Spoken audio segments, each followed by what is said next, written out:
정치 고수다. 오늘은 김재원 국민의힘 최고위원 모셨습니다. 어서 오세요. 안녕하세요. 네, 안녕하세요. 윤석열 대통령과 한동훈 대표의 면담 후유증 계속되고 있는 것 같아요. 그 이후에 한동훈 대표가 특별감찰관 카드를 꺼내들었습니다. 네. 어떻게 보세요? 일단은 한동훈 대표는 사실 이른바 세 가지 요구사항을 용산 대통령실에 요구를 했고 대통령께 직접 이제 또 면담을 하면서도 말씀을 하셨는데 그게 뭐 여의치 않았다고 보고 이제 특별감찰관을 임명해서 대통령 공약을 이행하겠다 이런 지금 제안을 하고 있는데 이게 다른 문제하고 좀 달리 특별감찰관을 임명하려면 첫째 민주당이 함께 협조를 해서 특별감찰관 후보자 3명을 국회에 선출을 해줘야 되거든요. 근데 민주당이 그 상황에서 지금 현재는 굉장히 부정적으로 나오고 있어요. 물론 이제 나중에 또 우리 당의 이관계를 위해서 당내 갈등을 부추기기 위해서 갑자기 받아들일 수는 있는데 어쨌든 지금 상황은 민주당은 이 특별감찰관이 별로 실익이 없다고 보고 반대하고 있거든요. 그리고 당내에서도 이게 그동안에 북한인권재단 이사 추천 문제하고 연계가 되어 있어서 거부감을 갖고 있는 분들이 많아서 당장에 시행되기가 좀 어려운 걸로 보입니다. 이게 당내에서 당론 변경 절차를 거친다 하더라도 민주당이 협조하지 않으면 또 이게 실질적으로는 진행되기 어렵거든요. 그래서 제가 보기에는 조금 한동훈 대표가 원래 목표로 하고 있는 방향과는 좀 다른 결론이 내려지지 않을까 그런 생각입니다. 원래 목표했던 것과 다른 결론이라는 말씀은 최상병 네. 특검법 때도 네. 직접 우리가 주도해서 특검법을 발의하고 관철시키겠다고 처음 전당대회 출마할 때 그렇게 발표를 했지만 지금 유야무야 되고 말았지 않습니까? 근데 아마 이 특별감찰관 임명 절차는 좀 더 쉽다고 보고 제안을 한 것 같은데 사실은 좀 난관이 있는 거죠. 아니 근데 지금 최고위원님 말씀하실 때 북한인권재단 이사하고 연계가 돼 있다. 이게 당론이다라고 말씀을 하셨는데 한동훈 대표는 알아봤더니 당론 아니더라 이런 얘기를 했었는데요. 네. 뭐든지 이제 각자 네. 입장이 다르면 그렇게 이야기할 수 있는데 이게 우리 당이 지난 21대 국회에서 그런 특별감찰관 임명을 시작하려고 할 때 이제 그때 북한인권재단 이사하고 같이 추천하자 뭐 이런 논의가 있었던 것 같아요. 근데 통상 이제 당론이라고 하는 것이 대부분의 경우에는 원내대표가 의원총회에서 보고를 하고 별다른 이의가 없으면 그대로 이 당론으로 채택을 하고 넘어가는데 뭐 그것을 당론이라고 하고 무슨 전체가 표결을 하고 그런 절차를 거치지 않았겠죠. 근데 또 22대 국회가 지금 구성이 되었으니 지금 와서는 당론이 무슨 당론이냐 원내대표도 바뀌었는데 그러면 마찬가지로 뭐 당론이었든 아니든 이것을 그러면 북한인권재단 이사와 지금 특별감찰관의 추천 문제를 결부시켜서 결정할 것인지 아닐 것인지도 의원총회에서 또다시 토론을 하고 논의를 해서 결론을 내려야 되거든요. 그러니까 당론이든 아니든 큰 차이는 없다고 봅니다. 근데 한동훈 대표가 얘기를 할 때 이 특별감찰관 임명이 대선공약이었다. 그러니까 하는 게 맞다라고 또 얘기를 합니다. 이 부분은 어떠세요? 근데 또 뭐 대선공약이 아니었다고 주장하는 분들도 있고 이래서 제가 그렇습니까? 제대로 확인을 못 하겠어요. 그건 뭐 잘 모르겠습니다. 근데 대선공약이든 아니든 그것도 별 의미가 없는 것이 네. 법률을 만들어 놓고 특별감찰관을 임명하지 않는 것은 잘못이라고 봐요, 저는. 그래서 특별감찰관을 임명하자는 한동훈 대표의 주장은 저는 틀린 게 전혀 아니다고 봅니다. 문재인 대통령 5년 동안에 특별감찰관을 임명하지 않는 것을 비판할 일이지 그것을 지금 이런 제도를 법률까지 제정을 해서 실제로 박근혜 정권에서는 특별감찰관을 발족시켰잖아요. 그래서 실제 기관 운영을 했었는데 지금 이제 특별감찰관조차 임명하지 않는 것이 저는 오히려 비정상적인 사정이 있다고 봐요. 다만 이게 이제 당내에서 한동훈 대표가 주장을 해서 관철시킬 수 있느냐 또 그것이 지금 합당하냐를 보는 시각이 조금 다른 것뿐이지 특별감찰관 자체를 왜 임명하느냐 이렇게 제가 말씀드리는 건 아니거든요. 왜 이 상황에서 그것도 그동안에 북한인권재단 이사 추천을 하지 않아서 8년 동안이나 북한인권재단이 발족하지 못하고 있는데 그 부분에 대해서는 눈을 감아버리고 특별감찰관만 이야기하느냐라는 또 다른 시각도 엄연히 있기 때문에 그 사람들에게 그러면 합리적으로 설득하고 이해를 구하고 이게 더 시급하니까 우리가 특별감찰관을 임명하자라고 아마 그 결론을 내려야 될 것이고 그것은 한동훈 대표는 자신이 당대표이기 때문에 결정하면 모든 의원들이 따를 것 같지만 실제로는 우리 당은 투톱 체제이고 당대표는 당무를 총괄한다는 것이고 국회 운영에 관해서는 우리 당의 교섭단체 대표가 엄연히 원내대표이고 원내대표가 의원총회에서 의결을 거쳐서 그 국회 운영에 관하여 최고 권한을 갖게 되어 있고 또 그 과정에는 국회의원들의 헌법기관인 국회의원들의 표결에 의해야 되기 때문에 한동훈 대표가 아무리 결정하고 결심을 해도 여전히 원내대표를 설득해야 되고 의원들을 설득해서 의원총회를 거쳐야 되기 때문에 당대표가 원내 상황도 총괄한다고 주장을 할 수 없는 것이 현실이지 않습니까 지금. 그리고 당헌에도 명백하게 원내대표가 국회 운영에 관하여 최고 권한을 갖는다라고 규정하고 있거든요. 최고 권한인데 그냥 뭐 담당한다 이랬으면 또 몰라도 그것이 우리가 투톱 체제를 구성하기 위해서 벌써 2006년도에 그 당헌을 개정하고 그때부터 지금까지 이어오고 있는데 지금 우리 당의 그 당대표로 최근에 당선이 됐다고 해서 그 당헌을 넘어설 수가 없고 현실도 당대표께서 지금 이렇게 주장해도 엄연히 현장은 좀 다르지 않습니까? 그래서 이것을 슬기롭게 좀 넘기길 바라는 입장입니다. 아니 근데 한동훈 현실은 대표 잘 안 된다는 거죠. 현실은 안 된다. 근데 한동훈 대표가 회의에서 무슨 규정을 읊으시면서 네. 당대표가 원내 원외를 모두 통할한다라고 얘기를 했었는데 다른 얘기입니까? 그게 이제 네. 당헌에요. 당 대표는 당무를 총괄한다라고 되어 있어요. 당무. 그래서 당 대표의 산하에 사무총장을 두고 사무총장이 당무를 그 당 대표를 보좌하면서 당무를 집행하죠. 그리고 마찬가지로 국회 운영에 대해서는 네. 별도로 원내대표가 당헌 61조에 원내대표의 지위라고 해서 원내대표는 의원들의 그 협의체인 의원총회에서 선출을 하고 임기를 1년으로 하고 그리고 국회 교섭단체의 대표로서 즉 우리 당의 교섭단체의 대표는 당대표가 아니고 원내대표예요. 국회 운영에 대해서 그 원내대표가 국회 운영에 관하여 최고 권한을 갖는다라는 별도의 규정이 있어요. 그 당무총괄이라는 것이 국회 운영을 제외한다는 것이 명백한 거죠. 근데 이제 한동훈 대표는 내가 당대표니까 국회 운영도 내가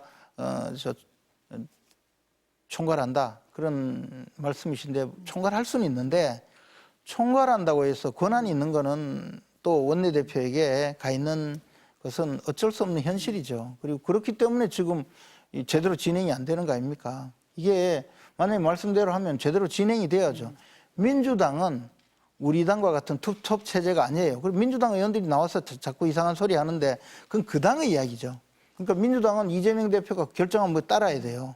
안 되면 뭐 징계를 할 수도 있겠죠. 만에 하나. 그러나 국민의힘은 과거에 그 제왕적 총재의 폐해를 너무 겪으면서 당 대표 내지 당 총재의 전횡을 막아야 된다라고 해서 이 투톱 체제를 구성하면서 당권 대권 분리 규정 그리고 이 투톱 체제 규정 이런 것을 두고 있거든요. 그래서 당 대표가 대통령 후보에 출마하려면 대통령 선거일 1년 6개월 전에 사퇴하도록 만들고 또 지금 말씀드린 대로 원내대표에게 그 국회 운영의 정권을 주는 그런 규정도 만들고 했던 거죠. 근데 이제 그것을 그냥 당대표가 전국 선거에서 선출되었으니까 내가 모든 것을 다 할 수 있다라고 하면 그러면 그것이 약간의 당헌과는 저촉이 되는 거죠. 우리가 만약에 대통령이 국가원수잖아요. 그런데 재판을 할 수 있습니까? 안 되지 않습니까? 입법부의 권한을 침해할 수 있습니까? 안 되지 않습니까? 그것과 같이 당내에서도 이런 권력 분립의 이 견제 균형 체제를 만든 겁니다. 그 대통령실에서 한동훈 대표에게 당대표로서의 정체성 얘기를 한 적이 있어요. 네. 그 어떤 맥락이라고 보세요? 그거는 네. 대통령실에 물어봐 주십시오. 제가 뭐 그까지 어떻게 알겠습니까? 그리고 우리 네. 한동훈 대표는 어쨌든 국민의힘의 당 대표예요. 대외적으로 당을 대표하고. 그 이제 우리나라 대통령도 대외적으로 대한민국을 대표하고 또 국가 원수로서 국민의 저 생명과 안전을 책임지는 위치에 있잖아요. 당 대표도 마찬가지로 우리 당의 이 법적으로 당을 대표하고 또 당을 책임지고 있는 분임에는 틀림이 없어요. 그런데 이제 지금 말씀하신 그런 정체성 문제는 글쎄 어떤 의미로 이야기했는지 저는 잘 모르겠습니다. 아마 그 북한 인권재단 이사 문제하고 연계해서 말씀을 하셨던 것 같습니다. 그렇다면 네, 아마 네. 이제 이 보수의 그 우리 당에서 네, 네. 지금 북한 인권 문제 때문에 이 북한 인권 재단을 출범시키기 위해서 사실은 그때 당시에 국회에서 어마어마한 투쟁과 또 그때 당시의 민주당이 많은 양보를 했어요. 양보를 하면서도 이것은 해결을 해야 되지 않느냐 하면서 북한 인권법을 이제 여야 합의로 그렇게 통과를 시켰는데 그래 놓고는 인권재단 이사를 선출하지 않아서 결국에는 인권재단이 출범하지 못하고 있거든요. 이 상황에서 그러면 지금 그 대통령 가족을 그 조사하기 위해서 특별감찰관을 두는 것 문제를 가지고 북한 인권재단 구성 자체를 포기하는 것이 맞느냐 뭐 그런 논리인 것 같은데 어쨌든 뭐 당대표가 또 정무적으로 그렇게 판단할 수는 있는데 그 점을 관철시키기 위해서는 의원들의 결정이 있어야 된다는 거죠. 아까 그 이제 추경호 원내대표가 어쨌든 특별감찰관 관련해서 의원총회를 열겠다 이렇게 하셨어요. 오늘 아침 회의에서 김종혁 최고위원이 공개 의원총회를 열어서 토론도 하고 표결도 하자 이렇게 얘기를 하셨습니다. 어떻게 생각하세요? 그 결정조차 의원총회에서 해야 돼요. 그러니까 최고위원이라 해서 네. 지명직 최고위원이라고 해서 의원들의 그 자율권에 그 주장을 할 수는 있지만 결정에 영향을 미칠 수는 없어요. 의원총회를 공개적으로 하느냐 비공개적으로 하느냐조차 의원들이 결정할 수 있게 되어 있고 그리고 우리 당에는 엄연히 국회 운영에 관한 최고 의사결정 기관은 의원총회거든요. 그리고 의원총회의 대표자, 즉 네. 의원총회의 의장이 원내대표예요. 그 당대표가 국회의원이면 그 의원총회의 구성원으로 참여할 수 있고 만약에 표결을 한다면 당대표가 참여할 수 없는 지금 의원이 아니기 때문에 그런 구조이고 김종혁 최고위원 주장대로 무슨 원외위원장들 의사도 반영하고 당원들도 의사를 반영하라 하려면 당의 헌법인 당헌을 개정한 다음에 이야기해야 돼요. 지금은 그렇지 않아요. 그리고 저는 국회 운영은 국회의원들의 의사결정이고 네. 그것은 대의민주주의의 근간이거든요. 국민의 대표로 선출해서 그분들에게 일정한 결정권을 위임한 것이 그게 바로 대의민주주의고 우리 헌법 정신의 근간이잖아요. 그런데 거기에 무슨 원외위원장 이야기하고 그러면 원외위원장들은 안타깝지만 저도 마찬가지지만 총선에서 국민의 선택을 받지 못했잖아요. 그럼 국민의 선택을 받지 못한 사람들의 의견을 같이 반영해라. 이것은 대의민주주의에 반하죠. 그래서 그것은 지명직 최고위원인 그 김종혁 최고위원 개인의 의견이지 그것을 강제할 방법은 없어요. 표결을 해야 된다라는 얘기도 나오는데 그 부분은 어떻게 생각하세요? 저는 표결을 하는 것은 굉장히 잘못된 일이라고 생각합니다. 과거에 당론을 만들기 위해서 물론 그 만장일치의 경우가 있죠. 그런데 그 중간에 당론으로 채택하고도 또 몰래 반대표 던진 사람이 있어요.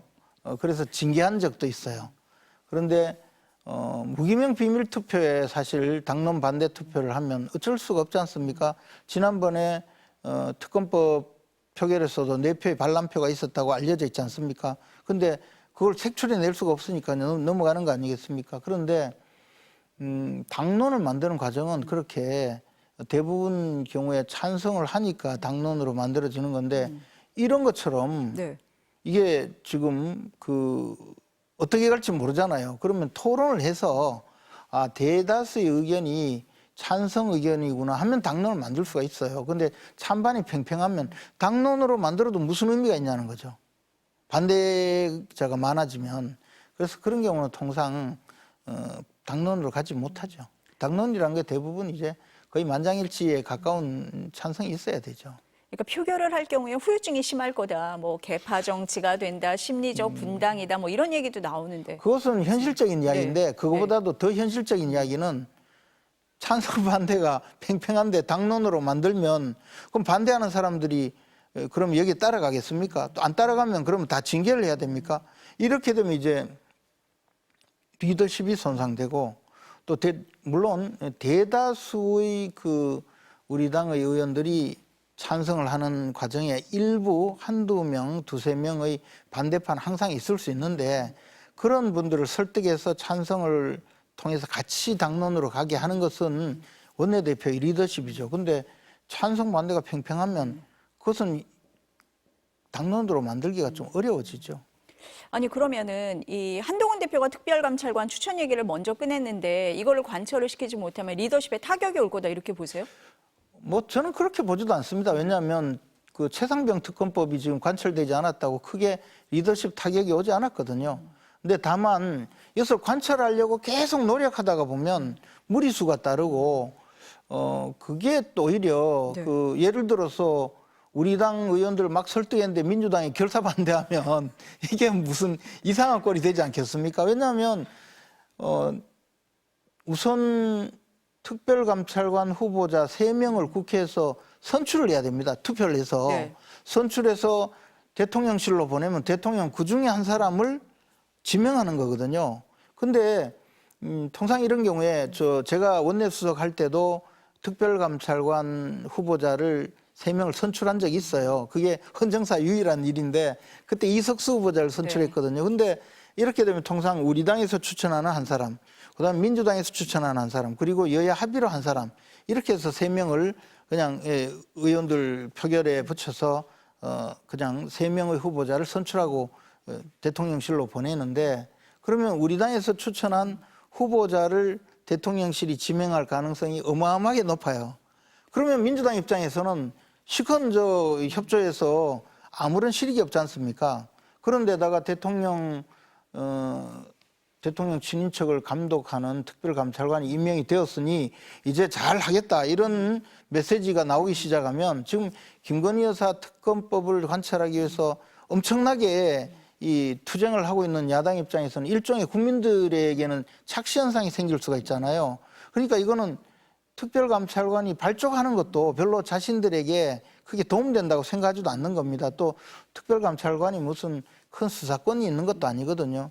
그러니까 민주당 입장에서는 이 실익도 없고 오히려 자신들이 추구하고 있는 현재 목표를 혼란스럽게 할 가능성이 있으니까 특별감찰관 임명을 하지 않으려고 하고 이슈로 올라오는 것 자체를 별로 달갑지 않는데 여기에 우리 당이 막 싸우다가 민주당이 못하겠다고 하면 그것도 우습게 되고 민주당이 하자고 나서는 거는 당내 혼란을 야기하고 분란을 야기하기 위한 이관계임이 농후한데 또 거기에 말려든다는 비판도 있을 수 있거든요. 그래서 이 문제는 그렇게 좋은 주제를 꺼낸 것 같지는 않습니다.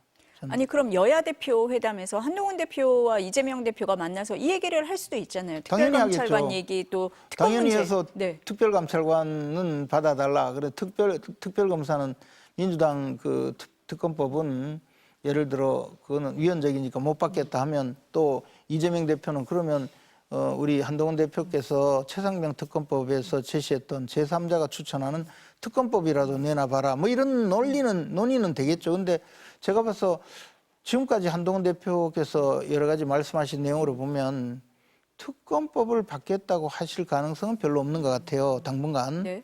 나중엔 또 모르겠고. 그러면 이재명 대표가 여야 이 회담 가운데 좋다 그러면 특검법은 안 받는다 하니 할 수 없고 특별감사관은 임명하자 이렇게 결론을 내리고 할 수 있을까요? 저는 그것도 조금 의문이긴 한데 모르겠습니다. 또 우리 당이 망하기를 바라는 입장에서 이렇게 이관계로 받아들일 수는 있겠죠. 그런 정도 이상도 이하도 아니라고 봅니다. 어쨌든 여야 대표회담에서 의제로 올라갈 수는 있다 이렇게는 보시네요. 그럼 당연히 네. 당연히 올린다고 봅니다. 그리고 결론을 알 수는 없다고 봅니다. 그리고 그 또 민주당 입장에서 네. 어떻게 정략적으로 판단할지는 모르죠. 그러나 설사 그렇게 한다 해서 그 다음 단계로 특별감찰관을 임명하는 것 자체가 잘못되었다. 저는 그렇게 생각하지도 않습니다. 정무수석 하실 때 또 네. 그렇게 하셨기 때문에. 네. 네. 근데 지금 이제 계속 논란이 되는 게 김건희 여사 관련된 논란이잖아요. 네. 그래서 대통령실과 친윤계에서 해법을 고민 중이다 이런 보도가 나오고 있습니다. 어떤 해법이 나올 수 있다고 친윤계가 보세요? 무슨 생각하는지도 모르겠고 대통령실이 모르세요? 무슨 저 네. 해법을 내놓는지도 네. 모르겠지만 어쨌든 지금 상황에서 계속 수세에 몰리는 거 저는 좋지 않다고 생각합니다. 또 대통령께서 무슨 이것을 업보다 이렇게 말씀하시고 던지는 돌 맞으면서 꿋꿋이 가겠다고 하는 말씀도 저는 국민의 생명과 안전을 책임지고 있는 대한민국의 그 국가의 상징이자 대표자이신 대통령이 너무 나약하게 보이는 것은 좋지 않다고 보고 만약에 이 사태를 염두에 두고 말씀하셨다면 적극적으로 해결하는 것이 더 중요하고 해결 방법은 대통령의 정치적인 그 자원을 동원하면 무수히 많은 해결 방법이 있다고 저는 생각하는 입장이기 때문에 뭐가 있습니까? 최고위원님 생각하시는 그것은 방법은? 이제 이렇게 네. 함부로 이야기하면 안 되는. 근데 그렇기 네. 때문에 이것을 그냥 지금 정말 이게 무슨 업보다라고 하는 것은 전생에 내가 지은 죄라든지 또는 과거에 내 잘못 때문에 지금 벌어지고 있는 어려운 일을 업보라고 표현할 수 있거든요.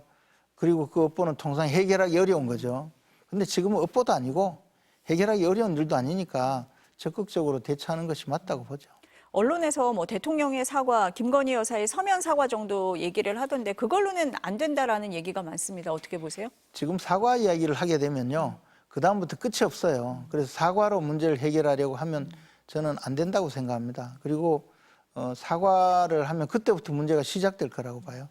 과거에도 박근혜 전 대통령의 경우에도 그랬고 심지어 이명박 전 대통령이 그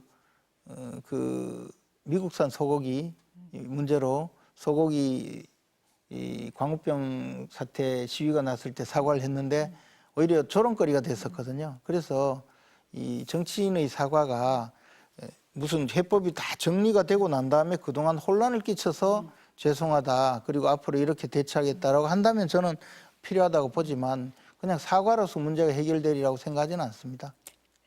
네, 오늘 말씀은 여기까지 들어야 될 것 같고요. 다음 시간에 또 모셔서 말씀 나누겠습니다. 감사합니다. 고맙습니다.